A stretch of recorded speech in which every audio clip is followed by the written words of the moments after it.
Aku tersenyum tenang saat tahu Hanif diam-diam menguras kartu kredit bisnisku demi membiayai gaya hidup mewah ibunya. Tanpa mereka sadari, kartu itu terhubung langsung dengan laporan hukum perusahaan utamaku. Aku sengaja diam, memakai hijabku dengan anggun, dan menghitung mundur hari untuk menjebloskan mereka ke penjara atas dugaan penggelapan uang. Selamat datang di cerita Nela. Absen yuk, sahabat dari mana saja nih? Jangan lupa subscribe ya. Bagi yang sudah subscribe, semoga diberi rejeki yang mengalir.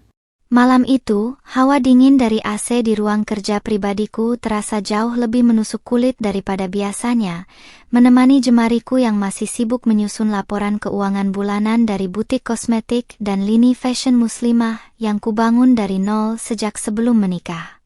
Sebagai wanita berusia 25 tahun yang mengelola 2 perusahaan sekaligus, aku sudah terbiasa dengan tekanan pekerjaan. Namun malam ini ada rasa lelah yang berbeda, sebuah kejenuhan yang membuatku beberapa kali harus membenarkan posisi hijab pashmina kaos hitamku yang mulai terasa longgar. Aku menghela napas panjang, menyandarkan punggungku yang lelah pada sandaran kursi kerja, sembari merapikan slim fit long dress rajut berwarna emerald green yang melekat pas di tubuhku, mencoba mencari posisi duduk yang paling nyaman untuk menyelesaikan sisa pekerjaan yang tinggal sedikit lagi. Di tengah keheningan malam yang hanya diisi oleh suara detik jam dinding dan dengung halus laptop, sebuah getaran kuat dari ponsel yang tergeletak di samping papan ketik seketika membuyarkan fokusku yang sudah mulai mengendur.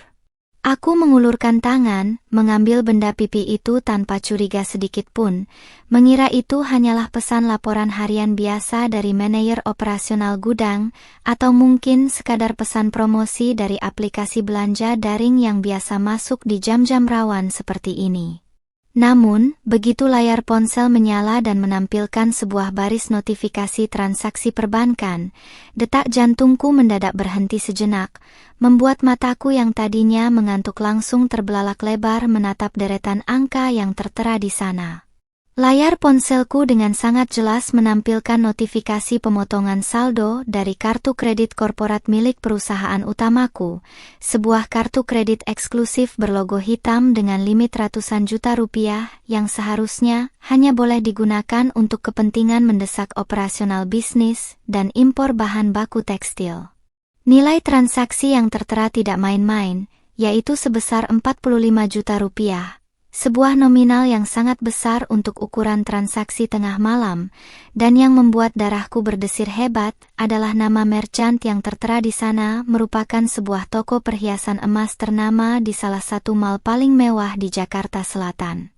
Otakku langsung berputar cepat mencoba mencari penjelasan yang logis, memikirkan apakah ini sebuah kesalahan sistem perbankan ataukah ada tindakan peretasan siber yang sedang menimpa akun bisnisku, hingga akhirnya sebuah kesadaran pahit menghantam dadaku dengan telak.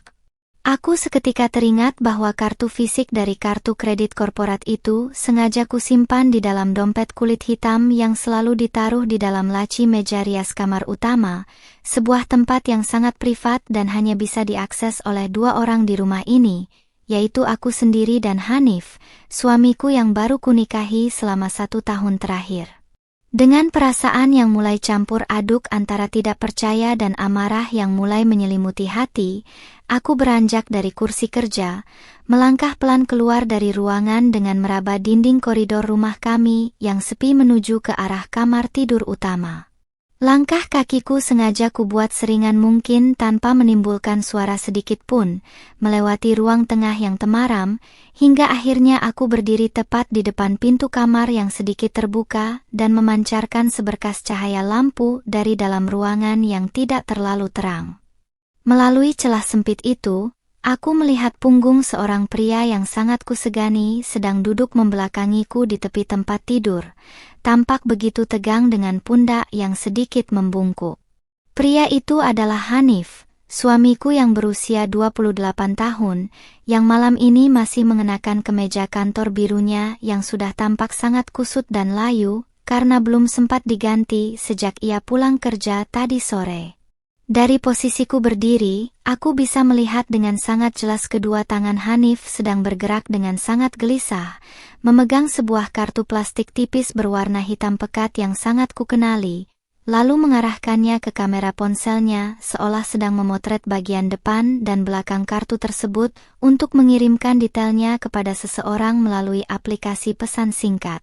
Wajahnya yang sawo matang tampak dipenuhi keringat dingin, dan sesekali ia menengok ke arah pintu kamar dengan tatapan mata yang sangat panik dan ketakutan, takut jika rahasia busuknya malam ini akan terbongkar olehku.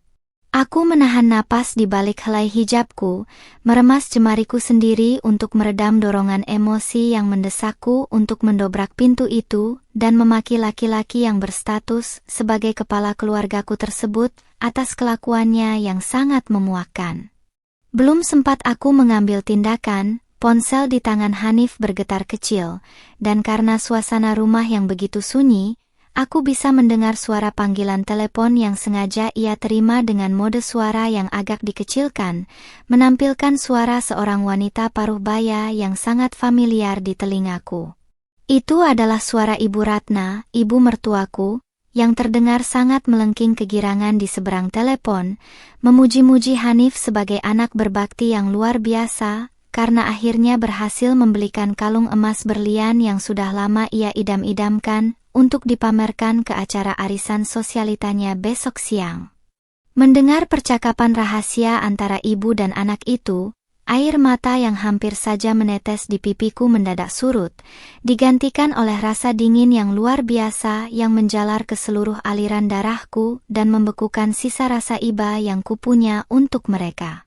Hanif dengan suara berbisik yang bergetar penuh ketakutan mencoba menenangkan ibunya, memohon agar sang ibu tidak menghabiskan limit kartu itu sekaligus karena ia takut aku akan menyadarinya. Namun Ibu Ratna justru membalasnya dengan dengusan sombong, mengatakan bahwa sebagai istri, aku harus rela berbagi harta dengan keluarga suami dan tidak boleh pelit pada mertua sendiri. Keserakahan mereka berdua yang begitu telanjang malam ini benar-benar membuka mataku tentang siapa sebenarnya keluarga yang kuhadapi selama ini.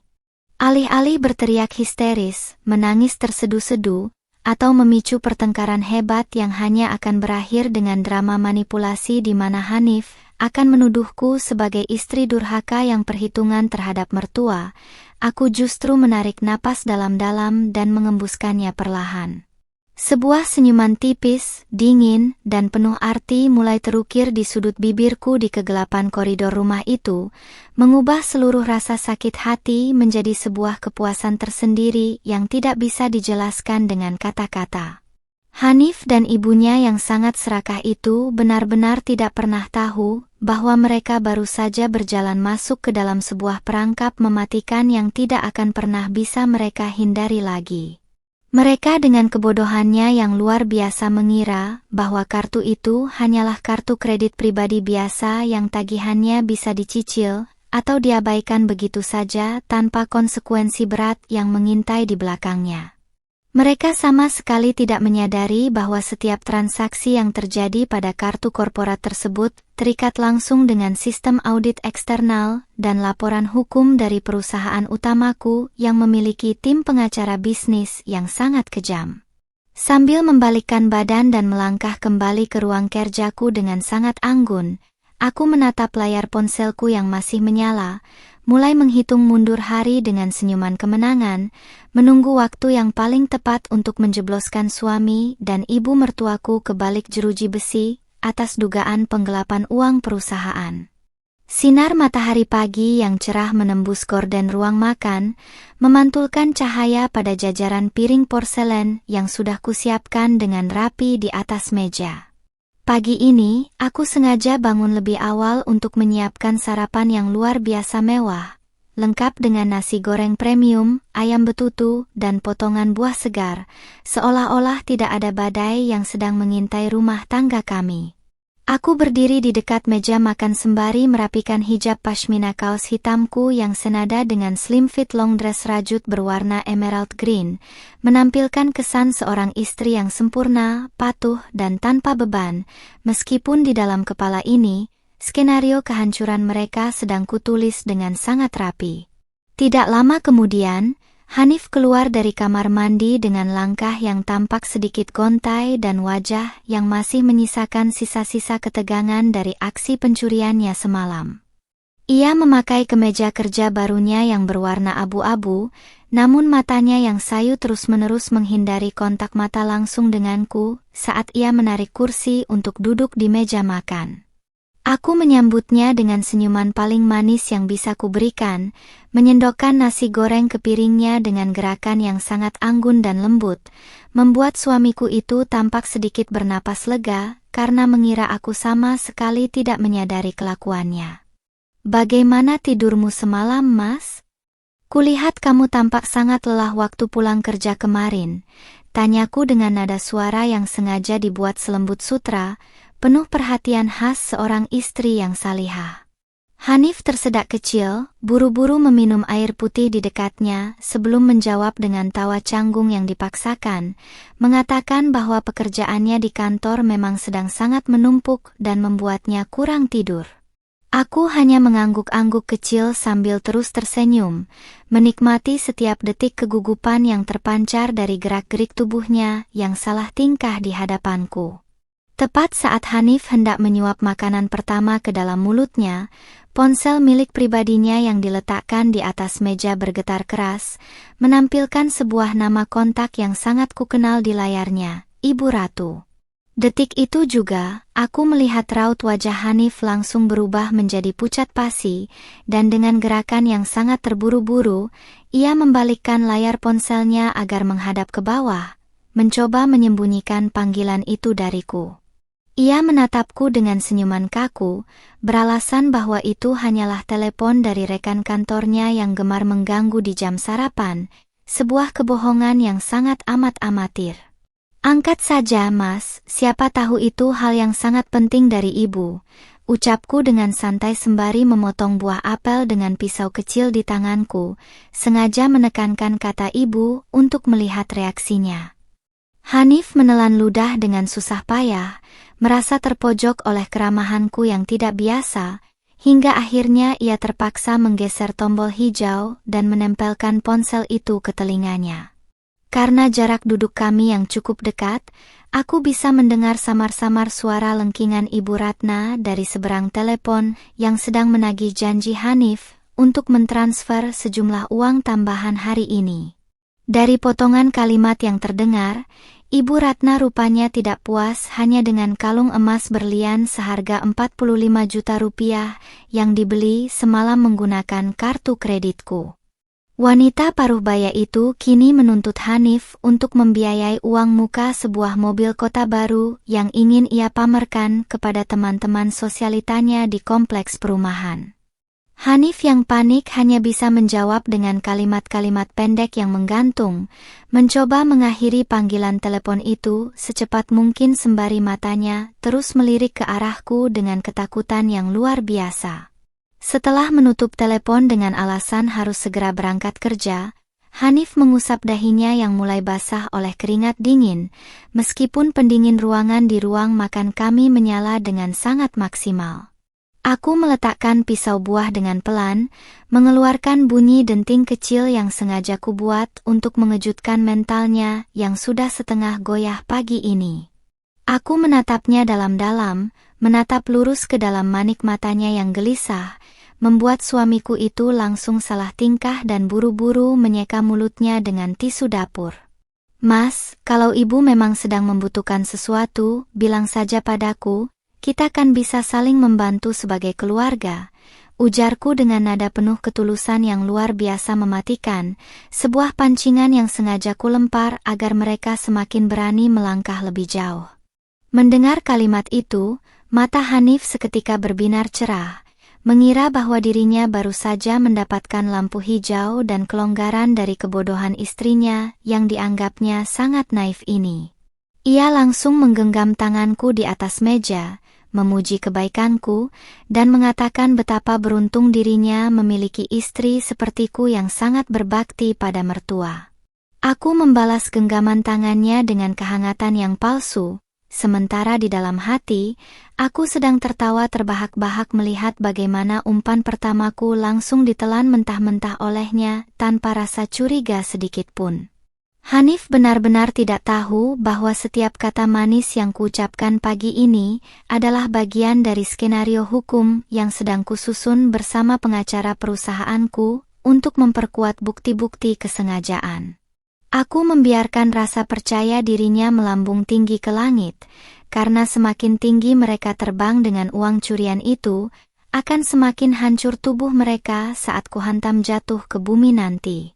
Setelah Hanif berpamitan dan melangkah keluar rumah dengan langkah yang jauh lebih ringan dan percaya diri, aku segera mengambil ponselku sendiri dari dalam saku dress rajutku. Aku membuka aplikasi pesan instan, lalu mengirimkan sebuah pesan singkat kepada pengacara utama perusahaanku yang sudah bersiap sejak semalam untuk mengawasi setiap pergerakan rekening korporatku. Biarkan mereka memakai kartunya untuk beberapa hari ke depan, kumpulkan semua bukti transaksi fisiknya, dan pastikan nominalnya menyentuh angka yang cukup untuk hukuman maksimal di penjara. Ketikku sambil tersenyum penuh kemenangan menatap mobil Hanif yang mulai menjauh dari pagar rumah. Setelah memastikan mobil Hanif benar-benar hilang dari pandangan di ujung kompleks, aku segera melangkah kembali ke dalam rumah dengan keanggunan yang tidak tergoyahkan. Aku duduk di sofa ruang tengah, meluruskan gaun slim fit rajut emerald greenku yang menampilkan lekuk tubuh proporsional, lalu meraih laptop bisnis yang tersimpan di dalam tas kerja kulit premium milikku. Jemariku bergerak dengan sangat tenang namun pasti di atas papan ketik, membuka sistem dashboard keuangan digital dari perusahaan tekstil utama yang kukelola sendiri. Di sana, semua jejak digital tidak bisa berbohong. Sistem otomatis langsung memunculkan grafik pengeluaran tidak wajar yang terjadi sejak beberapa jam yang lalu. Aku mengamati dengan saksama setiap detail data yang masuk, di mana kartu kredit korporat atas nama perusahaanku telah didaftarkan ke dalam akun aplikasi belanja daring baru yang menggunakan nomor ponsel asing, yang kuyakin adalah milik Ibu Ratna. Hanya dalam waktu singkat sejak Hanif meninggalkan rumah, sebuah transaksi baru kembali muncul sebesar 15 juta rupiah, untuk pembelian tas kulit impor di sebuah butik daring ternama. Senyumku semakin melebar, bukan karena sedih kehilangan uang, melainkan karena melihat betapa serakah dan bodohnya dua orang yang mengira mereka sedang membodohiku dengan sangat rapi ini. Sembari membenarkan letak hijab pashmina kaos hitamku yang membingkai wajah manisku, aku menekan tombol panggilan cepat pada ponsel untuk menghubungi Pak Baskoro, kepala tim hukum sekaligus pengacara senior di perusahaanku. Panggilan itu langsung tersambung pada dering kedua, dan suara berat pria paruh baya yang sangat berpengalaman di bidang hukum bisnis itu terdengar menyapaku dengan penuh rasa hormat dari seberang telepon. Aku menjelaskan situasi terkini tanpa ada sedikit pun nada kepanikan di suaraku, membuat Pak Baskoro sempat terdiam sejenak, mengagumi ketenanganku yang luar biasa dalam menghadapi pengkhianatan rumah tangga ini. Zalfa, semua bukti mutasi rekening korporat dan log aktivitas digital yang melanggar hukum peruntukan modal usaha sudah mulai otomatis tersimpan di peladen cadangan kita, ujar Pak Baskoro dengan nada suara yang sangat meyakinkan. Beliau juga menambahkan bahwa tindakan menggunakan fasilitas kartu kredit korporat untuk kepentingan pribadi pihak ketiga tanpa izin direksi utama dapat dikategorikan sebagai tindak pidana penggelapan dalam jabatan dan pencucian uang. Mendengar penjelasan medis hukum yang sangat menguntungkan posisiku itu, aku menyandarkan punggungku ke sofa dengan perasaan yang sangat puas dan lega. Aku kemudian memberikan instruksi khusus kepada Pak Baskoro agar tidak melakukan pemblokiran kartu secara sepihak terlebih dahulu, melainkan membiarkan limit kartu tersebut terus terkuras hingga batas maksimal nominal tertentu. Aku ingin memastikan bahwa total kerugian yang ditimbulkan oleh konspirasi ibu dan anak itu mencapai angka ratusan juta rupiah. Sebuah nominal fantastis yang akan mempersulit mereka untuk mendapatkan penangguhan penahanan atau sekadar mengajukan perdamaian di kemudian hari. Pak Baskoro terkekeh pelan di seberang telepon, menyetujui strategiku yang dianggapnya sangat cerdas, dingin, dan mematikan untuk memberi pelajaran bagi pencuri berkedok keluarga. Setelah mengakhiri panggilan telepon bernilai hukum tersebut, aku beranjak menuju cermin besar yang berada di sudut ruang tamu untuk memeriksa penampilanku sebelum berangkat ke kantor pusat. Di dalam pantulan kaca, aku melihat seorang wanita muda berusia 25 tahun yang tampak begitu memikat, imut, namun memiliki sorot mata yang bisa membekukan nyali siapa saja yang berani mengusik ketenangannya. Aku merapikan pakaianku yang melekat pas, memastikan bahwa penampilanku hari ini tetap terlihat profesional, segar, dan tidak menunjukkan tanda-tanda seorang istri yang sedang dikhianati oleh suaminya sendiri. Tiba-tiba, sebuah pesan WhatsApp masuk ke ponsel pribadiku dari nomor Hanif, yang berisi sebuah foto jepretan layar bertuliskan kalimat mutiara tentang pentingnya seorang istri yang ikhlas mendukung perekonomian keluarga suami demi kelancaran rezeki. Di bawah gambar itu, Hanif menambahkan pesan teks yang mengatakan bahwa ia sangat bangga memiliki istri yang mandiri secara finansial dan tidak pernah perhitungan dengan mertua sendiri seperti wanita-wanita di luar sana. Aku membaca pesan manipulatif itu dengan tawa kecil yang tertahan di tenggorokan, merasa takjub dengan tingkat kepercayaan diri suamiku yang sudah berada di luar batas kewajaran. Aku membalas pesan Hanif dengan ketikan yang sangat singkat namun manis, melampirkan emoji hati berwarna merah dan kalimat penutup yang mendoakan agar pekerjaannya di kantor hari ini berjalan dengan lancar dan penuh berkah. Sungguh sebuah ironi yang luar biasa, di mana pria itu mengira dirinya sedang memegang kendali penuh atas hidupku, padahal ia hanyalah seekor pion kecil yang sedang berjalan pelan menuju lubang eksekusi yang sudah kusiapkan. Aku memasukkan ponsel ke dalam tas, mengambil kunci mobil sport putihku, dan melangkah keluar rumah dengan langkah kaki yang mantap menembus udara pagi kota. Sepanjang perjalanan membelah kemacetan jalanan kota besar di Indonesia, pikiranku terus berputar menyusun rencana untuk pertemuan keluarga besar yang biasanya diadakan di rumah Ibu Ratna setiap akhir pekan nanti. Aku tahu persis bahwa pada momen itulah Ibu Ratna pasti tidak akan tahan untuk memamerkan semua barang mewah hasil curian dari kartu kreditku di depan seluruh kerabat dekatnya. Pertemuan keluarga itu akan menjadi panggung pertunjukan yang sangat sempurna bagi mereka untuk merasa di atas angin, sebelum akhirnya aku menjatuhkan bom waktu yang sesungguhnya. Ketika mobilku memasuki area parkir gedung perkantoran mewah tempat perusahaan utamaku berada, sebuah notifikasi transaksi kembali muncul di layar jam tangan pintarku sebesar 30 juta rupiah dari toko perhiasan yang sama dengan semalam. Aku keluar dari mobil dengan senyuman misterius yang semakin mengembang di wajah manisku, membiarkan keserakahan mereka melambung setinggi langit tanpa batas. Teruskan saja, Mas, habiskan semuanya hari ini, karena minggu depan kalian berdua yang akan menghabiskan sisa umur di dalam dinginnya jeruji besi, bisikku pelan pada diri sendiri sembari melangkah masuk ke dalam lobi gedung dengan sangat anggun. Hari yang kunantikan akhirnya tiba ketika hari Sabtu menyapa dengan cuaca yang cukup terik, menandakan waktunya acara kumpul keluarga besar yang rutin diadakan di rumah-rumah besar milik Ibu Ratna di pinggiran kota Jakarta. Aku sengaja memilih pakaian terbaikku pagi ini, sebuah slim fit long dress rajut premium berwarna emerald green yang dengan sempurna menonjolkan lekuk tubuhku yang proporsional dan tampak begitu body goals.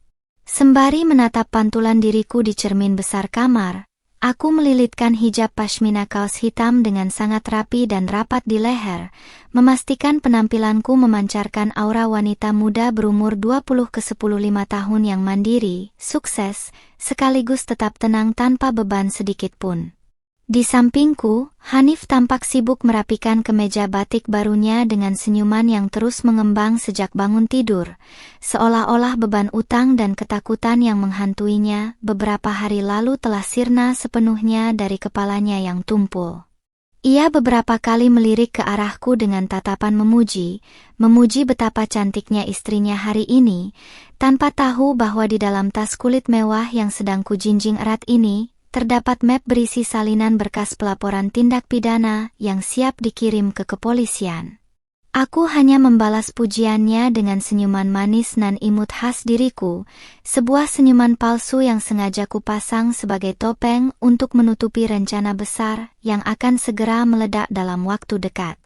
Perjalanan menuju rumah ibu mertuaku diisi dengan obrolan ringan di mana Hanif terus-menerus membahas tentang pentingnya menjaga hubungan baik dengan kerabat dan bagaimana seorang anak laki-laki harus selalu memprioritaskan kebahagiaan ibunya di atas segalanya. Aku hanya mendengarkan ocehan retoris itu dengan anggukan kepala yang anggun, sesekali berpura-pura fokus melihat jalanan kota yang cukup padat melalui kaca jendela mobil sport putihku yang melaju stabil. Di dalam hati, aku sedang menghitung total nominal transaksi yang masuk ke ponselku hingga pagi ini, yang rupanya sudah menembus angka 180 juta rupiah. Sebuah jumlah yang lebih dari cukup untuk menyeret mereka ke jalur hukum.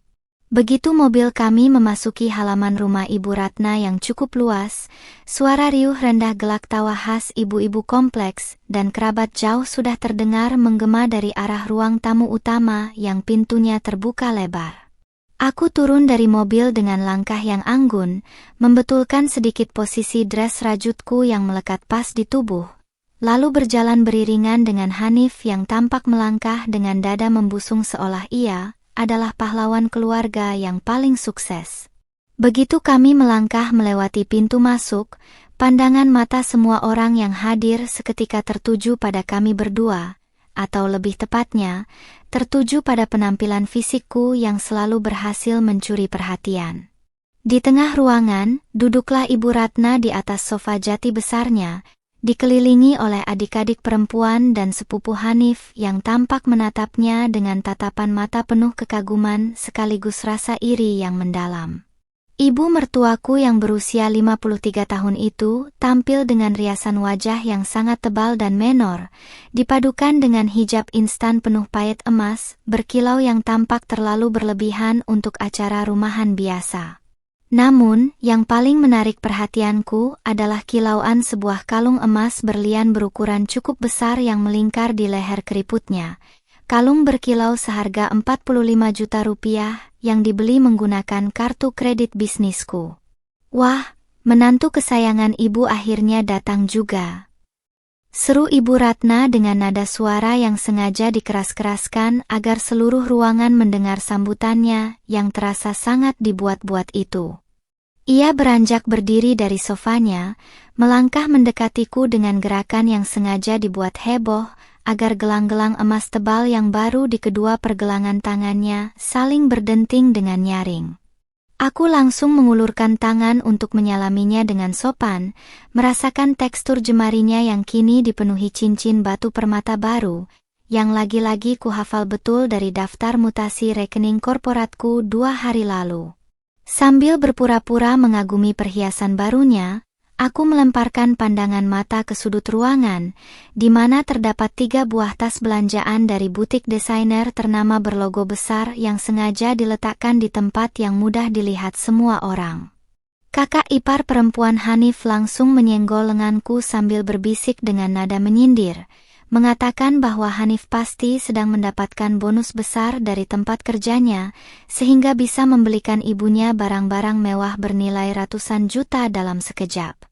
Hanif yang mendengar hal itu langsung tersenyum bangga, menepuk-nepuk pundak ibunya sembari melemparkan kerlingan mata rahasia ke arah sang ibu, merasa bahwa sandiwara mereka telah sukses besar. Ah, ini semua berkat Hanif, anak laki-lakiku yang paling berbakti dan tahu cara membahagiakan orang tua yang sudah membesarkannya dari kecil, ujar Ibu Ratna dengan sombongnya sambil melirik ke arahku dengan tatapan mata yang seolah ingin merendahkan harga diriku sebagai seorang istri. Ia kemudian melanjutkan kalimatnya dengan mengatakan bahwa seorang pria sejati tidak boleh diatur-atur oleh istrinya dalam urusan keuangan, terutama jika uang itu digunakan untuk menyenangkan ibu kandungnya sendiri yang derajatnya lebih tinggi dari siapapun. Kerabat yang lain langsung mengangguk setuju, memberikan pujian bertubi-tubi kepada Hanif yang kini wajah sawo matangnya tampak memerah karena merasa sangat tersanjung. Aku mendengarkan seluruh kalimat sindiran dan kesombongan yang keluar dari mulut wanita parubaya itu dengan ketenangan yang luar biasa, tanpa ada sedikit pun gurat kemarahan atau air mata yang jatuh di wajah manisku. Aku justru menarik napas dalam-dalam, membiarkan helai pashmina hitamku bergerak lembut, lalu mengukir sebuah senyuman tipis yang sangat dingin dan penuh arti di sudut bibirku yang merah merona. Ibu Ratna dan Hanif benar-benar mengira bahwa diamnya diriku adalah bentuk ketidakberdayaan dan kepasrahan seorang istri muda yang naif, dan bisa mereka injak-injak harga dirinya sesuka hati. Di tengah riuhnya pujian palsu yang memenuhi ruangan itu, aku perlahan meraba ponsel di dalam saku gaun rajutku, menekan sebuah tombol untuk mengirimkan pesan singkat berformat dokumen kepada Pak Baskoro di kantor hukum pusat. Pak Baskoro, semua objek barang bukti fisik sudah dipamerkan dengan jelas di depan saksi-saksi keluarga. Silakan daftarkan gugatan pidana dan laporan resmi ke pihak berwajib sekarang juga. Ketikku dengan jemari yang sangat stabil tanpa gemetar sedikit pun. Aku menyimpan kembali ponselku, lalu kembali menatap ibu mertuaku yang sedang tertawa heboh dengan perhiasan curiannya, berbisik lirih dalam hati bahwa ini adalah tawa terakhir yang bisa mereka nikmati sebelum badai hukum datang menghancurkan hidup mereka besok pagi. Acara makan siang keluarga besar itu berlangsung dengan penuh kepalsuan yang membuatku ingin tertawa di setiap detiknya, menyaksikan bagaimana Hanif terus bertingkah seolah ia adalah konglomerat baru di hadapan saudara-saudaranya. Aku duduk tenang di sudut meja makan, menikmati suapan demi suapan ayam betutu dengan sangat anggun tanpa memedulikan tatapan menyindir dari beberapa kerabat yang mengira aku kalah pamor dari ibu mertuaku sendiri. Slim fit long dress rajut berwarna emerald green yang kukenakan tetap melekat sempurna di tubuhku yang proporsional, memancarkan pesona berkelas yang kontras dengan penampilan Ibu Ratna yang tampak begitu norak dan berlebihan dengan perhiasan barunya. Dari balik balutan hijab pashmina kaos hitamku, mataku dengan jeli terus merekam setiap barang mewah yang melekat di tubuh wanita parubaya itu sebagai catatan visual tambahan untuk berkas laporanku. Di sela-sela obrolan yang riuh, ponsel milik Hanif yang diletakkan di atas meja makan tiba-tiba bergetar panjang, menandakan sebuah panggilan masuk yang membuat air mukanya langsung berubah drastis dalam hitungan detik. Ia buru-buru membalikkan ponselnya, namun aku sempat menangkap sekilas nama pihak bank yang tertera di layar sebelum ia dengan panik bangkit berdiri dari kursi dan meminta izin untuk mengangkat telepon itu di luar rumah. Aku hanya tersenyum manis sembari mengangguk kecil, membiarkan suamiku yang bodoh itu melangkah keluar dengan terburu-buru dengan punggung yang tampak tegang dan dipenuhi peluh dingin yang mulai membasahi kemeja batiknya.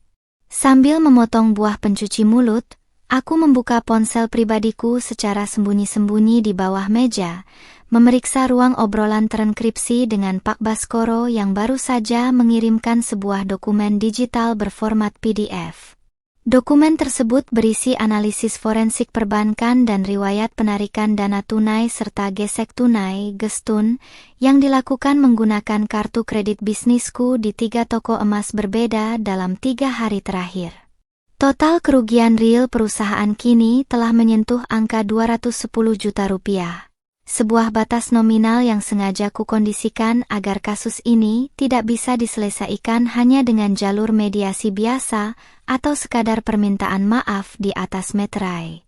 Zalfa, tim penyidik dari kepolisian resor yang bekerja sama dengan divisi hukum korporasi kita sudah menerbitkan surat perintah penyelidikan resmi per hari ini, ketik Pak Baskoro melalui pesan singkat yang membuat senyum di wajah manisku semakin dingin dan pekat. Beliau juga menambahkan bahwa pihak bank sengaja menghubungi Hanif hanya untuk melakukan verifikasi sekunder karena adanya aktivitas transaksi yang tidak wajar pada akun korporat yang terdeteksi oleh sistem keamanan mereka. Aku melirik keluar jendela kaca, melihat Hanif sedang berjalan mondar-mandir di bawah pohon mangga dengan wajah pucat pasi, sambil terus berargumen dengan suara berbisik melalui ponselnya. Tidak lama kemudian, Hanif kembali ke dalam ruang makan dengan langkah kaki yang terasa berat dan senyuman kaku yang dipaksakan seolah tidak terjadi apa-apa di luar sana. Ia duduk di sampingku dengan napas yang agak memburu, lalu mencoba meraba-raba tanganku di bawah meja, sebuah gestur manipulatif yang biasa ia lakukan jika sedang menyembunyikan ketakutan atau membutuhkan sesuatu dariku. Aku tidak menarik tanganku, melainkan membalas genggamannya dengan kehangatan palsu yang luar biasa menenangkan, membuat suamiku yang berusia 28 tahun itu sedikit demi sedikit mulai bisa menguasai kepanikannya kembali. Ada masalah di kantor, Mas? Wajahmu kelihatan pucat sekali seperti orang yang sedang dikejar utang, tanyaku dengan nada suara yang sengaja dibuat selembut sutra, penuh kepura-puraan yang sangat matang untuk memancingnya masuk lebih dalam ke dalam jebakan.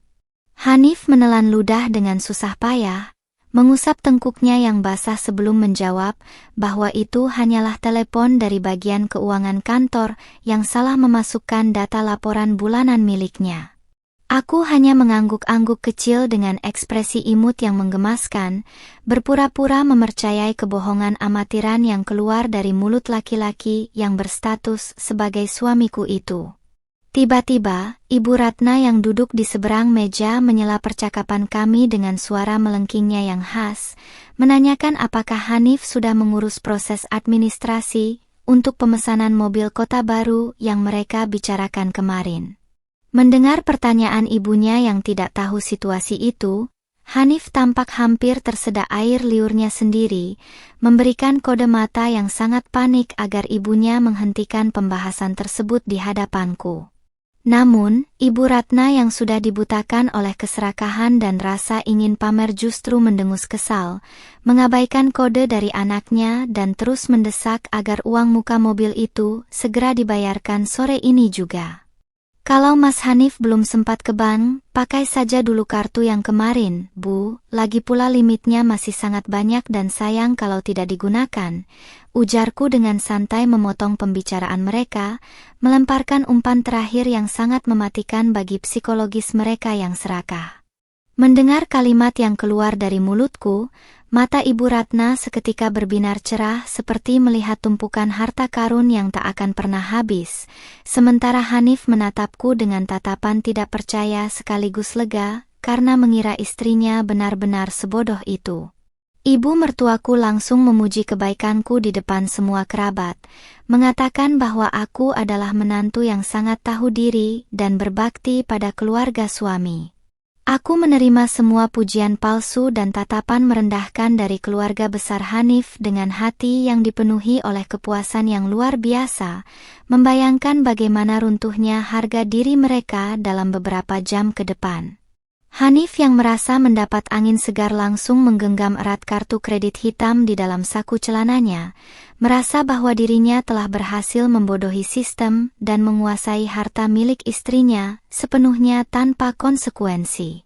Mereka semua di ruangan ini benar-benar tidak menyadari bahwa setiap sen yang mereka belanjakan hari ini adalah paku-paku tajam yang sedang mereka tancapkan sendiri ke atas peti mati masa depan mereka.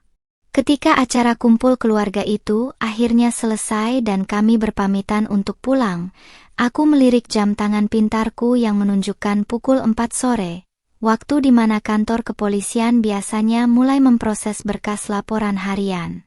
Sambil berjalan dengan anggun menuju mobil sport putihku, aku membetulkan posisi hijabku yang tertiup angin sore, merasakan debaran kepuasan yang semakin membuncah di dalam dada. Sandiwara melelahkan ini akan segera berakhir, karena besok pagi, saat Hanif dan ibunya bangun dari tidur nyenyak mereka, dunia yang mereka bangun dari uang curian ini akan runtuh berkeping-keping tanpa menyisakan apapun selain kehancuran. Hari Senin pagi menyapa kota Jakarta dengan kesibukan yang luar biasa, berbanding lurus dengan detak jantungku yang dipenuhi oleh semangat membara untuk menuntaskan permainan ini.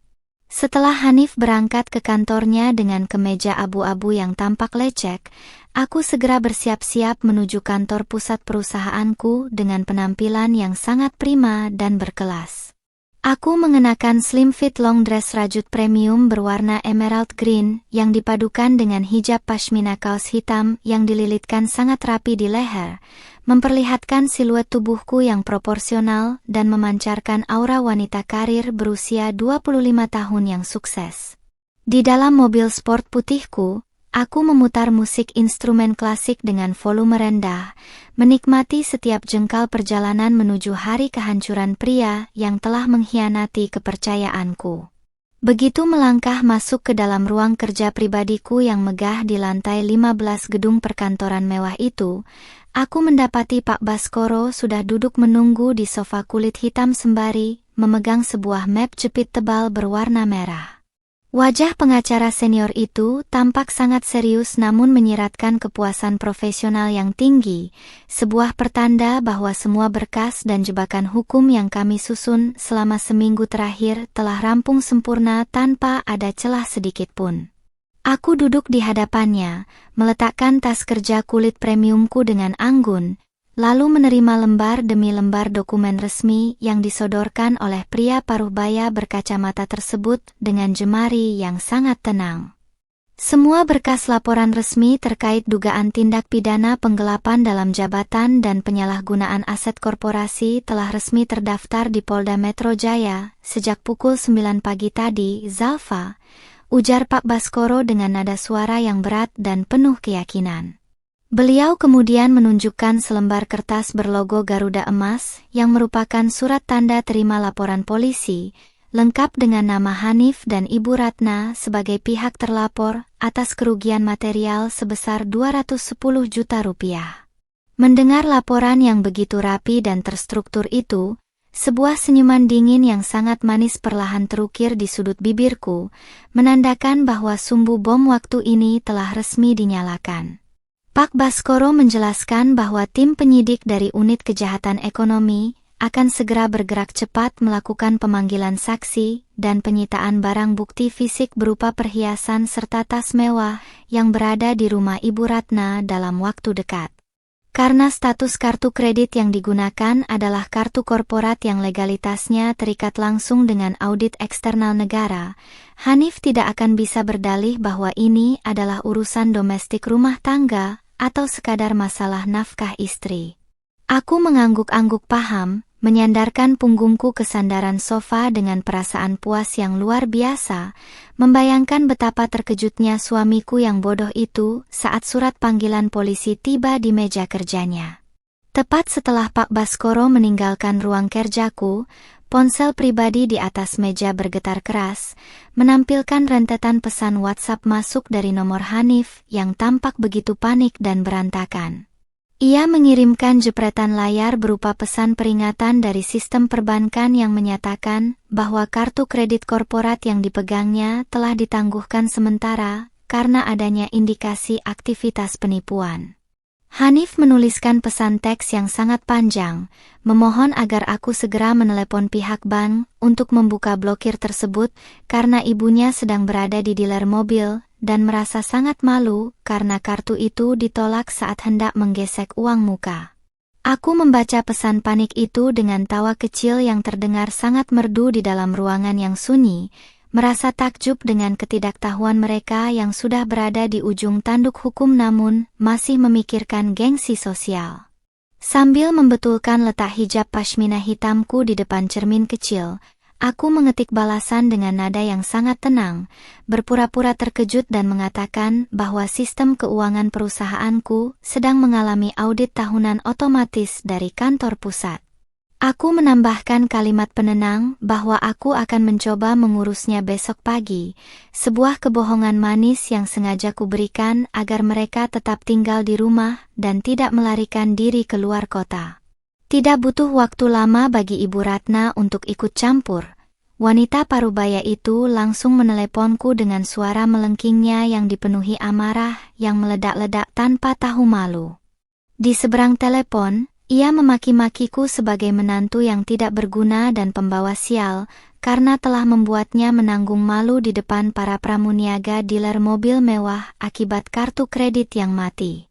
Aku mendengarkan setiap cacian kasar dan makian yang keluar dari mulut wanita berusia 53 tahun itu dengan ketenangan yang luar biasa, membiarkan ponselku menyala di atas meja tanpa berniat memotong kalimatnya sedikit pun.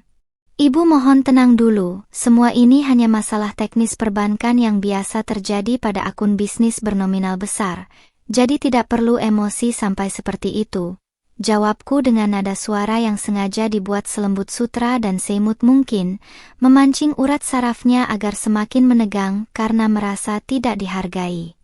Ibu Ratna mendengus sangat keras sebelum menutup telepon secara sepihak, mengancam akan menyuruh Hanif menceraikanku jika urusan mobil barunya tidak selesai dalam waktu 24 jam ke depan. Ancaman cerai itu justru menjadi musik paling indah yang pernah kudengar, karena itulah pintu gerbang kebebasan yang memang sudah lama kunantikan dari pernikahan beracun ini.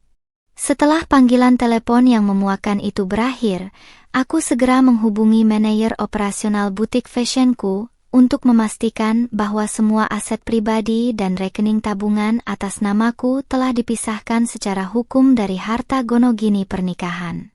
Aku sudah memperhitungkan segalanya dengan sangat matang.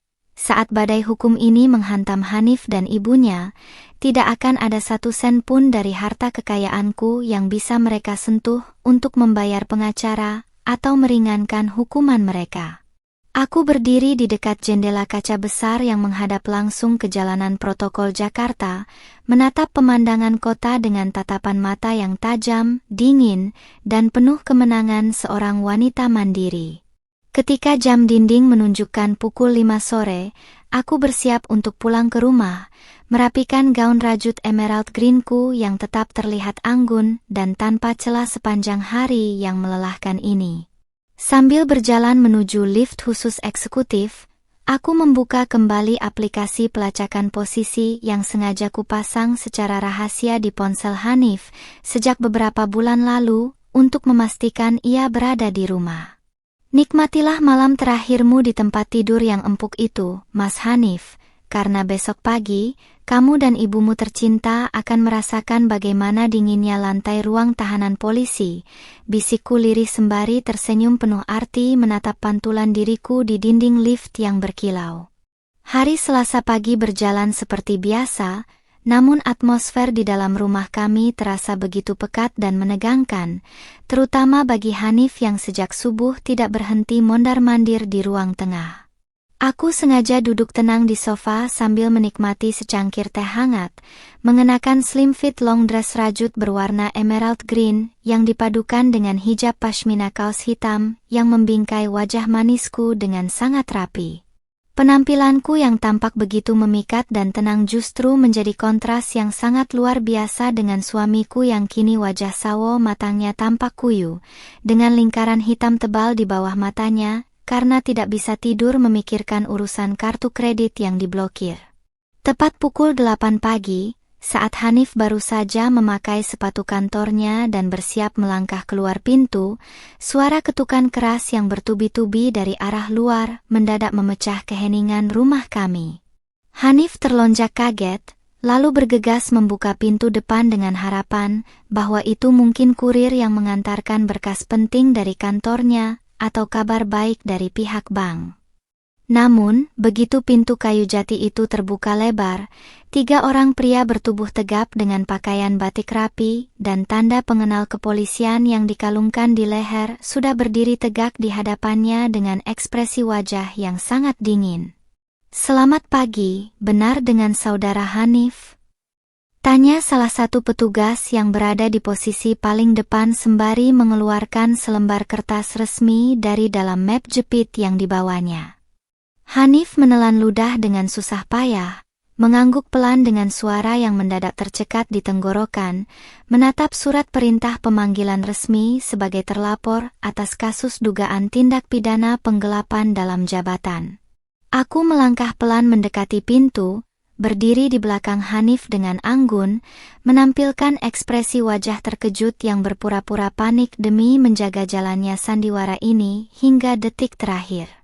Ada apa ya, Pak? Suami saya salah apa sampai ada pihak kepolisian yang datang ke rumah kami sepagi ini? Tanyaku dengan nada suara yang sengaja dibuat bergetar seolah aku adalah seorang istri muda berusia 25 tahun yang naif dan ketakutan. Petugas kepolisian itu dengan sangat sopan menjelaskan bahwa ada laporan resmi dari tim hukum perusahaan utama terkait penyalahgunaan kartu kredit korporat bernominal ratusan juta rupiah yang mengalir ke rekening pihak ketiga. Hanif yang mendengar penjelasan itu seketika lemas, kedua lututnya tampak bergetar hebat, dan ia terpaksa berpegangan pada gagang pintu agar tubuhnya tidak ambruk ke lantai teras rumah. Tanpa menunggu waktu lama, petugas tersebut juga menyampaikan bahwa tim penyidik lainnya saat ini sedang menuju ke rumah Ibu Ratna untuk melakukan pemanggilan yang sama sekaligus menyita beberapa barang bukti fisik yang dibeli menggunakan kartu tersebut. Mendengar nama ibunya ikut terseret, kepanikan Hanif langsung memuncak hingga ke ubun-ubun. Ia menatapku dengan tatapan mata penuh permohonan yang luar biasa dalam, berharap istrinya yang dianggapnya bodoh ini akan pasang badan untuk membelanya. Namun, di balik hijab pashmina hitamku, aku justru sedang mengunci tatapan matanya dengan sebuah senyuman tipis yang sangat dingin, sebuah senyuman yang perlahan meruntuhkan seluruh harapan palsunya. Mas, kenapa nama ibu juga ikut dibawa-bawa dalam urusan ini? Apa yang sebenarnya sudah kamu lakukan di belakangku selama ini? Tanyaku lagi, sengaja mengeraskan suara agar para tetangga kompleks yang mulai keluar rumah bisa mendengar drama pagi ini dengan sangat jelas. Hanif tidak bisa menjawab, lidahnya mendadak keluh, wajahnya pucat pasi seperti mayat, dan keringat dingin bercucuran deras membasahi kemeja kerja birunya yang kini tampak sangat menyedihkan. Petugas kepolisian dengan tegas meminta Hanif untuk ikut sekarang juga ke kantor kepolisian resor guna menjalani pemeriksaan awal sebagai saksi terlapor yang bisa berubah status menjadi tersangka dalam waktu 24 jam. Sebelum melangkah masuk ke dalam mobil petugas, Hanif sempat meraih pergelangan tanganku dengan sangat erat, memohon dengan suara berbisik yang serak agar aku segera menghubungi Pak Baskoro untuk mencabut laporan tersebut sebelum berita ini tersebar luas. Zalfa, tolong Mas, ini semua pasti ada kesalahpahaman sistem di perusahaanku. Tolong suruh pengacaramu cabut laporannya sekarang juga, demi harga diri keluarga kita. Rintihnya dengan air mata yang mulai menggenang di pelupuk mata sawo matangnya. Aku melepaskan genggaman tangannya dengan sangat perlahan namun tegas, memberikan gestur tubuh yang seolah-olah kecewa mendalam, padahal di dalam hati aku sedang merayakan kemenangan pertamaku. Setelah mobil polisi itu melaju pergi meninggalkan halaman rumah, aku segera mengambil ponsel di dalam saku gaun rajutku yang melekat pas di tubuh body goalsku ini. Aku menelepon Pak Baskoro, memberikan instruksi agar tim hukum kami mendampingi proses pemeriksaan di kantor polisi untuk memastikan tidak ada celah bagi Hanif atau ibunya untuk mengajukan penangguhan penahanan. Pak Baskoro mengonfirmasi bahwa Ibu Ratna saat ini juga sudah dijemput dari rumahnya dalam kondisi histeris, menangis histeris sembari mencoba menyembunyikan kalung emas berlian seharga 45 juta rupiah yang masih melingkar di lehernya. Aku menutup telepon dengan perasaan puas yang begitu membuncah, merasakan beban berat pernikahan toksik ini perlahan-lahan terangkat dari pundakku yang lelah sejak berbulan-bulan lalu. Sambil melangkah kembali ke dalam rumah untuk mengambil tas kerja kulit premiumku, aku menatap pantulan diriku di cermin besar ruang tamu dengan senyuman imut yang kini berubah menjadi senyuman penuh kemenangan yang mutlak.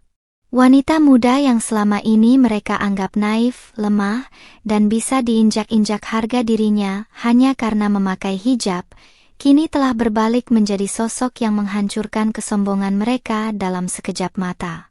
Ketika aku mengunci pintu rumah dan berjalan menuju mobil sport putihku untuk berangkat ke kantor, ponselku kembali bergetar menampilkan pesan dari grup keluarga besar Hanif yang mulai ramai mempertanyakan keberadaan polisi di rumah Ibu Ratna.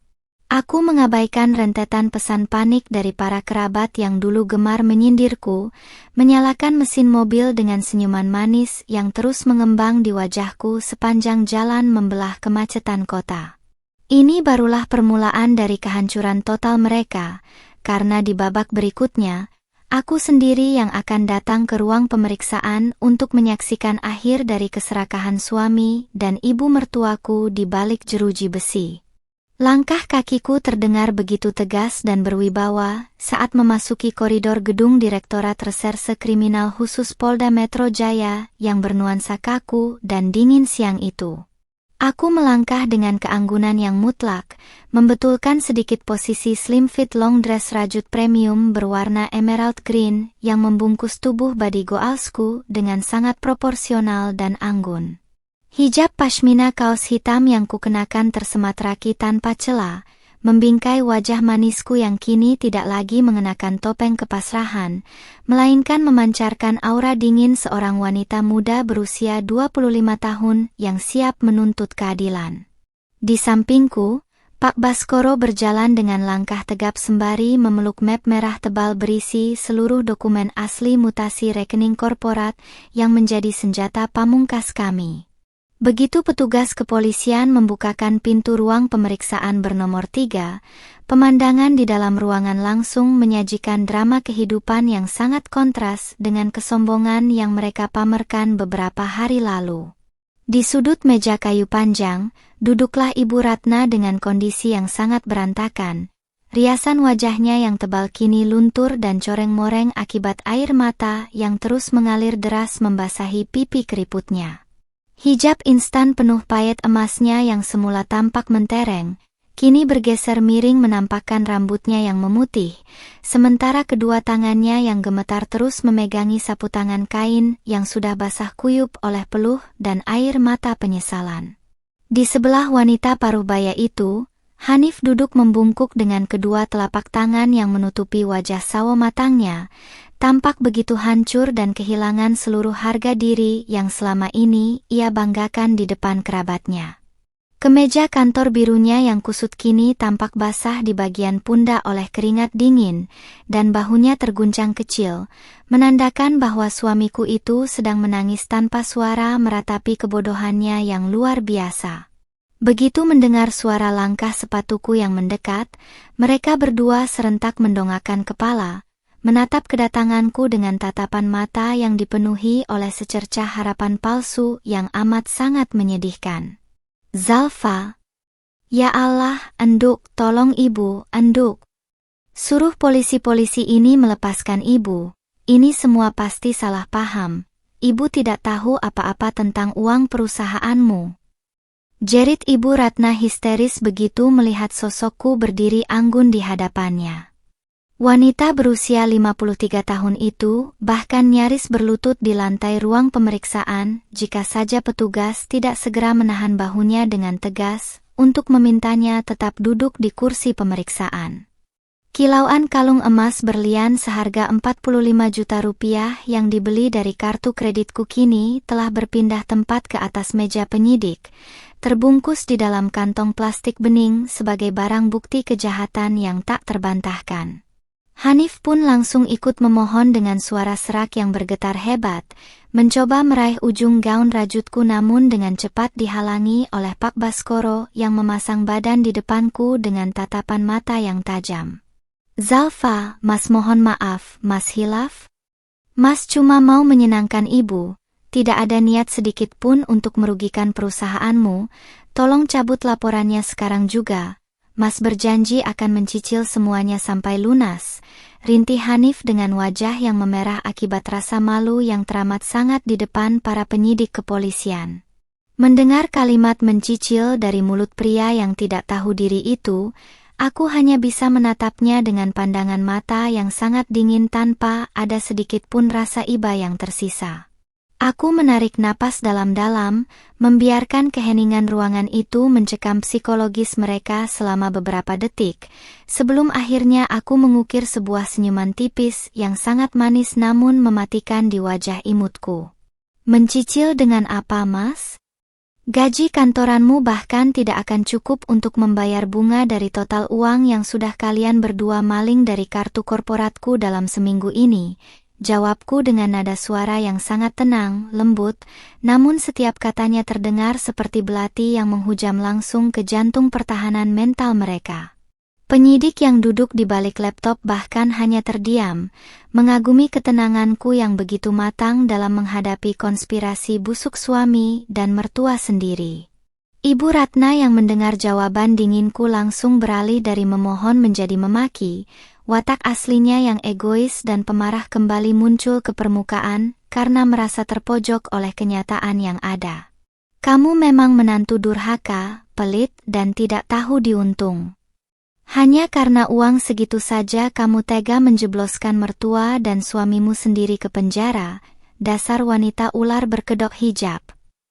Teriaknya dengan suara melengking yang menggema di seluruh ruangan, hingga membuat petugas kepolisian memberikan teguran keras, agar ia menjaga tata krama di ruang pemeriksaan.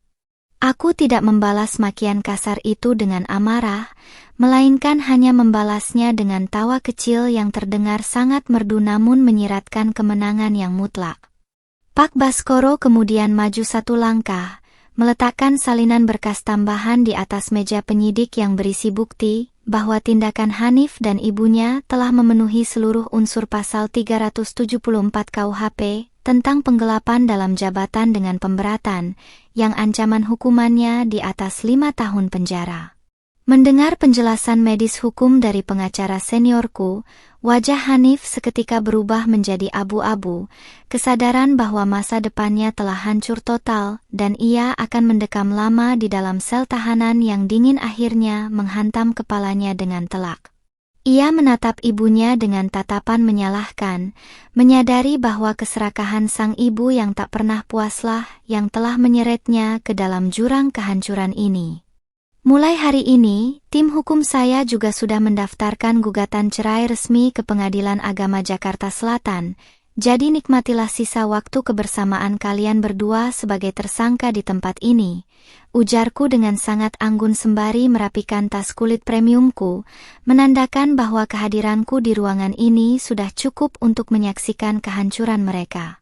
Hanif menggelengkan kepalanya dengan histeris, berteriak memanggil namaku berkali-kali saat aku mulai membalikkan badan dan melangkah menuju pintu keluar dengan langkah kaki yang terasa sangat ringan tanpa beban sedikit pun. Ketika pintu ruang pemeriksaan itu tertutup rapat di belakangku, suara raungan tangis histeris Ibu Ratna dan teriakan penyesalan Hanif masih terdengar lamat-lamat menembus dinding ruangan, namun hal itu sama sekali tidak memengaruhi kebahagiaanku. Sambil berjalan menyusuri koridor gedung kepolisian yang megah, aku menatap layar ponselku yang menampilkan pesan konfirmasi dari pengadilan bahwa sidang pertama perceraianku akan digelar bulan depan. Sebuah senyuman bebas yang paling indah terukir di wajah manisku, karena akhirnya aku berhasil membersihkan hidupku dari para benalu yang berkedok keluarga, dan kini saatnya aku melangkah menyambut masa depanku yang jauh lebih berkilau tanpa mereka. Berita tentang ditangkapnya Hanif dan Ibu Ratna menyebar di kalangan keluarga besar, seperti api yang menyiram bensin, memicu kepanikan massal di grup WhatsApp keluarga yang semula dipenuhi sanjungan palsu. Aku duduk di balik meja kerja jati besarku, memandangi layar ponsel yang terus bergetar menampilkan puluhan panggilan tak terjawab dari paman, bibi, hingga sepupu Hanif yang kini berbalik memohon belas kasihanku. Gaun slim fit rajut berwarna emerald green yang kukenakan hari ini terasa begitu pas, menonjolkan siluet tubuhku yang proporsional dan memberikan rasa percaya diri yang mutlak sebagai wanita mandiri. Sembari membetulkan letak hijab pashmina kaos hitamku, Aku memutuskan untuk mematikan daya ponsel tersebut, menolak memberikan ruang sekecil apapun bagi mereka untuk bernegosiasi atas kejahatan yang telah terencana ini. Tidak lama kemudian, sekretaris pribadiku mengetuk pintu ruangan dan mengabarkan bahwa beberapa perwakilan keluarga besar Hanif sengaja datang ke kantor pusat perusahaanku, mencoba menerobos masuk dengan alasan urusan kekeluargaan. Aku hanya tersenyum tipis, sebuah senyuman dingin yang sangat manis di wajah imutku, lalu memberikan instruksi tegas kepada petugas keamanan gedung untuk mengusir mereka tanpa toleransi. Masa-masa di mana aku harus mengalah, bersikap naif, dan membiarkan harga diriku diinjak-injak demi menjaga perasaan orang lain telah mati bersamaan dengan gesekan pertama kartu kredit bisnisku di toko emas malam itu. Di sore hari yang cerah, Pak Baskoro kembali datang ke ruanganku membawa dokumen perkembangan kasus dari pihak kepolisian yang menyatakan bahwa status Hanif dan Ibu Ratna telah resmi dinaikkan menjadi tersangka. Kedua orang itu kini telah mengenakan baju tahanan berwarna oranye dan dipindahkan ke sel tahanan sementara Polda Metro Jaya karena dikhawatirkan akan menghilangkan barang bukti lainnya. Pak Baskoro juga menambahkan bahwa pihak kepolisian telah memblokir rekening pribadi Hanif yang ternyata hanya menyisakan saldo beberapa ratus ribu rupiah saja, sebuah bukti nyata bahwa ia telah menguras seluruh energinya demi membiayai gengsi ibunya. Zalfa, besok pagi surat panggilan resmi dari Pengadilan Agama terkait sidang perdana perceraianmu juga akan segera dikirimkan ke alamat rumah tahanan Hanif, ujar Pak Baskoro sembari menyerahkan salinan berkas gugatan yang sudah distempel sah. Mendengar hal itu, aku menyandarkan punggungku ke sofa mewah dengan perasaan lega yang teramat sangat, membayangkan bagaimana runtuhnya mental Hanif saat menerima surat cerai di dalam sel yang sempit dan bau. Pernikahan yang baru seumur jagung ini akhirnya menemui titik akhir. Bukan karena aku gagal menjadi istri yang baik, melainkan karena mereka yang terlalu serakah mengira kebaikanku adalah sebuah kebodohan yang bisa dieksploitasi. Aku beranjak berdiri, melangkah mendekati jendela kaca besar yang menampilkan pemandangan gedung-gedung pencakar langit Jakarta yang mulai menyalakan lampu-lampunya di kala senja. Umurku baru 25 tahun, jalan hidupku masih sangat panjang dan cerah, dan aku tidak akan membiarkan sekelompok benalu finansial merusak masa depan bisnis yang telah kurintis dengan darah dan air mata. Dengan pose tubuh yang tegak dan penuh percaya diri, aku bersumpah pada diriku sendiri di balik balutan hijab hitam ini, bahwa aku akan memastikan mereka menerima vonis hukuman maksimal tanpa ada pengurangan masa tahanan sedikit pun. Malam harinya, aku kembali ke rumah kami yang kini terasa sangat luas, sepi, namun dipenuhi oleh kedamaian yang luar biasa, karena tidak ada lagi sosok pria manipulatif yang selalu menuntut nafkah lebih. Aku melangkah ke kamar utama, membuka laci meja rias, dan mengambil dompet kulit hitam tempat Hanif biasa menyembunyikan kartu kredit korporatku sebelum aksi pencurian itu terbongkar. Di tempat itu, aku juga menemukan sebuah buku catatan kecil milik Hanif yang berisi daftar barang-barang mewah yang ingin dibeli oleh ibunya menggunakan uangku hingga akhir tahun nanti. Membaca baris demi baris tulisan tangan Hanif di buku tersebut, rasa jengahku berubah menjadi tawa geli yang renyah di dalam kesunyian kamar tidur yang temaram. Di dalam catatan itu, Ibu Ratna bahkan sudah merencanakan liburan mewah keliling Eropa bersama geng arisannya, yang seluruh biayanya lagi-lagi dibebankan pada kartu kredit bisnis atas nama perusahaanku. Keserakahan mereka yang begitu tak berdasar ini benar-benar membuatku tak habis pikir bagaimana bisa seorang anak dan ibu bersekongkol menjatuhkan seorang istri yang telah menyediakan rumah tinggal mewah untuk mereka. Aku melemparkan buku catatan bodoh itu ke dalam tempat sampah, lalu berjalan menuju kamar mandi untuk membersihkan diri dan bersiap untuk beristirahat dengan tenang tanpa gangguan. Sambil membasuh wajah manisku di depan wastafel, Aku melihat pantulan mataku di cermin yang kini tampak begitu berbinar, bebas dari beban mental dan kelelahan psikologis yang selama beberapa bulan ini menggelayuti hari-hariku. Aku mengenakan pakaian tidur sutra yang nyaman, merebahkan tubuhku di atas kasur empuk, dan memejamkan mata dengan senyuman kemenangan yang mengembang sempurna di bibirku. Keesokan paginya, media sosial lokal dihebohkan oleh berita viral tentang penangkapan seorang pria kantoran dan ibunya yang nekat membobol kartu kredit korporat milik perusahaan fashion muslimah ternama di Jakarta. Meskipun nama perusahaanku sengaja disamarkan demi kepentingan penyidikan, seluruh kerabat dan teman-teman bisnisku langsung tahu bahwa akulah sosok wanita hebat di balik ketegasan hukum tersebut. Pujian dan dukungan moral mengalir deras dari berbagai pihak, mengagumi keberanianku sebagai pengusaha muda yang tidak gentar menghadapi pengkhianatan domestik demi menegakkan keadilan bisnis. Ketika aku bersiap untuk berangkat ke kantor dengan menggandeng tas kulit premium baru, aku menyempatkan diri melihat sekilas ke arah foto pernikahan kami yang masih terpajang di dinding ruang tamu. Dengan gerakan yang sangat anggun, aku menurunkan bingkai foto besar itu, lalu membalikkannya menghadap ke dinding sebagai simbol bahwa masa laluku bersama Hanif telah selesai dan terkubur dalam-dalam. Selamat menikmati hari-hari barumu di dalam penjara, Mas Hanif. Topeng pangeranmu sudah hancur, dan sekarang saatnya kamu membayar mahal setiap sen yang telah kamu curi dari hidupku, bisikku lirih sembari melangkah keluar rumah menembus kesegaran udara pagi. Ruang sidang Pengadilan Agama Jakarta Selatan pagi ini terasa begitu riuh oleh bisik-bisik pengunjung dan kerabat yang sengaja datang untuk menyaksikan runtuhnya sebuah pernikahan yang sempat dianggap ideal. Aku duduk di barisan kursi depan dengan ketenangan seorang ratu, mengenakan slim fit long dress rajut premium berwarna emerald green yang dengan anggun memperlihatkan siluet tubuhku yang proporsional dan selalu body goals. Hijab pashmina kaos hitamku tersemat sangat rapi di leher, membingkai wajah manisku yang memancarkan aura ketegasan tanpa menyisakan sedikit pun ruang bagi rasa sedih atau penyesalan atas keputusan besar yang kuambil ini.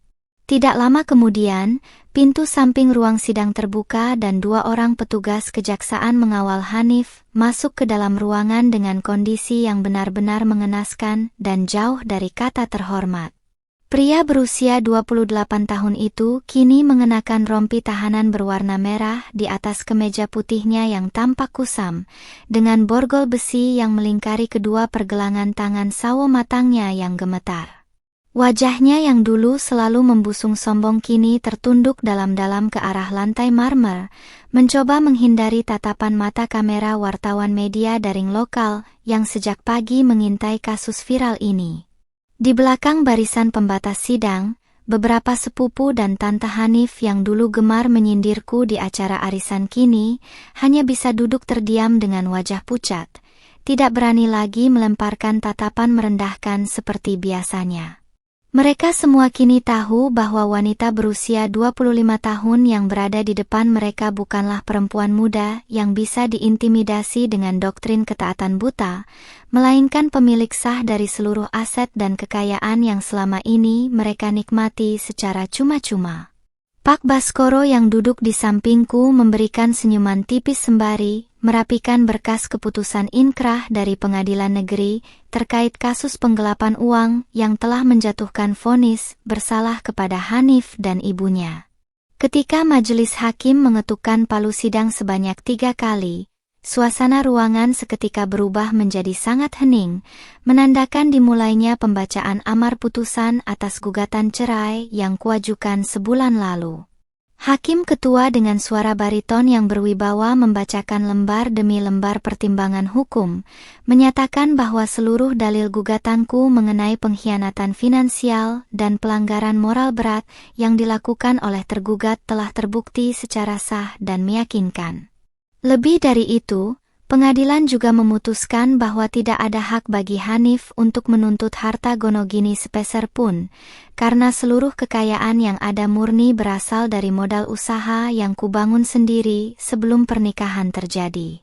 menjatuhkan talak 1 bain sughra dari tergugat kepada penggugat, dan membebankan seluruh biaya perkara kepada tergugat, ujar hakim ketua sembari mengetukkan palu sidang dengan keras, sebuah ketukan yang seketika memutus ikatan pernikahan beracun ini untuk selama-lamanya. Mendengar putusan yang begitu adil dan mutlak itu, sebuah senyuman manis, imut, dan penuh kemenangan langsung terukir sempurna di sudut bibirku yang merah merona. Aku menarik napas dalam-dalam, merasakan kebebasan yang luar biasa segar mengalir ke dalam rongga dadaku yang selama 1 tahun ini terasa begitu sesak oleh kepalsuan rumah tangga. Hanif yang mendengar putusan tersebut seketika menangis terisak-isak di kursi pesakitan, menyembunyikan wajah kuyu di balik kedua tangannya yang masih terikat rantai besi yang dingin. Dari informasi yang kuterima dari Pak Baskoro, Ibu Ratna di sel tahanan wanita juga terus-menerus jatuh sakit karena tidak kuat menahan malu dan tekanan sosial setelah seluruh perhiasan dan tas mewah hasil curiannya disita habis oleh negara tanpa sisa. Keserakahan mereka yang tak pernah puas kini telah resmi membuahkan hasil yang setimpal. Jeruji besi, kemiskinan total, dan nama baik keluarga yang hancur berantakan di mata masyarakat luas. Setelah sidang ditutup, aku beranjak berdiri dengan gerakan yang sangat anggun, merapikan gaun rajut emerald greenku sebelum melangkah mendekati kursi tempat Hanif masih terduduk lemas meratapi nasib buruknya. Aku berdiri tepat di hadapannya, menatapnya dari atas ke bawah dengan sorot mata yang tajam dan dingin, membuat pria yang pernah berstatus sebagai suamiku itu mendongakkan kepala dengan sisa-sisa air mata yang membasahi pipinya. Terima kasih atas sandiwara setahun ini, Mas. Uang 210 juta yang kamu maling dariku rasanya sangat murah jika dibandingkan dengan harga kebebasan yang kudapatkan hari ini, bisikku pelan tepat di hadapannya dengan nada suara selembut sutra namun syarat akan hinaan mendalam. Hanif mencoba membuka mulutnya untuk memohon maaf untuk yang kesekian kalinya, namun petugas kejaksaan dengan sigap langsung menarik pundaknya untuk dibawa kembali ke dalam mobil tahanan menuju lembaga pemasyarakatan. Aku membalikkan badan dengan keanggunan seorang pemenang, melangkah keluar dari ruang sidang dengan kepala tegak menembus kerumunan jurnalis yang langsung menghujaniku dengan berbagai pertanyaan tentang keberhasilanku memenangkan kasus ini. Aku hanya memberikan senyuman paling menawan di depan kamera, menyatakan bahwa keadilan di Indonesia akan selalu berpihak pada wanita yang berani bicara dan menggunakan akal sehatnya untuk melawan penindasan finansial. Ketika aku melangkah keluar dari lobi gedung pengadilan, angin siang yang hangat menerpa helai hijab pashmina hitamku, membawa pergi seluruh sisa-sisa kenangan buruk tentang keluarga Benalu yang kini telah resmi menjadi sejarah kelam dalam hidupku. Aku berjalan menuju mobil sport putihku yang terparkir gagah di halaman depan, membuka pintu dengan anggun, dan melemparkan tas kulit premiumku ke kursi penumpang dengan perasaan puas yang tak tergoyahkan. Di usiaku yang masih sangat muda ini, duniaku baru saja dimulai kembali dengan lembaran yang sepenuhnya baru, bersih, dan jauh lebih berkilau tanpa ada bayang-bayang parasit di dalamnya. Sambil menyalakan mesin mobil dan memakai kacamata hitamku, aku melihat pantulan diriku sendiri di kaca spion, seorang wanita berhijab yang kuat, cerdas, mandiri, dan tidak akan pernah membiarkan siapapun menginjak-injak harga dirinya lagi. Aku menginjak pedal gas, melajukan mobilku membelah jalanan protokol Jakarta dengan senyuman kemenangan yang tertanam abadi di wajah manisku, siap menyambut masa depan yang luar biasa megah. Permainan telah selesai, kemenangan mutlak telah berada di tanganku, dan biarlah mereka membusuk di dalam sana bersama keserakahan yang telah menghancurkan hidup mereka sendiri.